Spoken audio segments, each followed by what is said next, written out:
Kidney প্রতিস্থাপনে রাজ্য এগিয়ে চলছে। এখন পর্যন্ত জিবি হাসপাতালে দুজনের কিডনি প্রতিস্থাপন করা সম্ভব হয়েছে। দুটি ক্ষেত্রে বিনামূল্যে কিডনি প্রতিস্থাপন করা হয়েছে।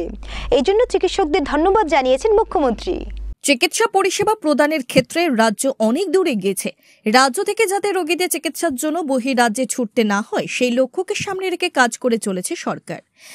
এখনো পর্যন্ত জিবি মেডিকেল কলেজ হাসপাতালে সম্পূর্ণ সরকারি খরচে দুজনের কিডনি প্রতিস্থাপন করা সম্ভব হয়েছে। সিজা হাসপাতালের সঙ্গে শক্তি স্বাক্ষরের মধ্য দিয়ে রাজ্যের কিডনি প্রতিস্থাপন করা হচ্ছে। রবিবার রক্তদান শিবিরে অংশগ্রহণ করে সাংবাদিকদের মুখোমুখি হয়ে মুখ্যমন্ত্রী বলেন, চিকিৎসা পরিষেবার ক্ষেত্রে রাজ্যকে আরও উন্নত করার লক্ষ্যে করা হচ্ছে।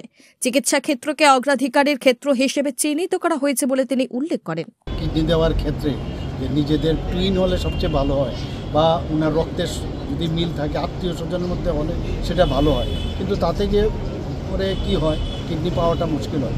কিন্তু এখন বিজ্ঞান প্রযুক্তি এত বেশি ভালো হয়ে গেছে যে ইচ্ছা করলে মারা যাওয়ার পরেও অনেক সময় সেখান থেকেও কিডনি নেওয়া যায়। আমি ওনাদের সাথে সিজা যারা টিম, তারা মণিপুর থেকে এসছে, ওনাদের সাথে আমি কথা বলেছিলাম। বলে প্রথমে আমরা রিস্ক নেব না, আস্তে আস্তে করে এগুলো আমরা করি, ওরা ওখানে করছে। কিন্তু এখন সাধারণত যেখানে 100% কনফার্ম যে রিজেকশন হবে না, যদি সেই রকম আমরা পাই তাহলে তাদেরকে আমরা শুরু করব। আস্তে আস্তে করে আমাদের যারা ডাক্তারবাবুরা আছে তারা যখন আরও বেশি আপ টু ডেট হবে, আরও পেশেন্ট বাড়বে, তখন ওই বিষয়টা অন্যান্য জায়গায় হয় না যে তা না।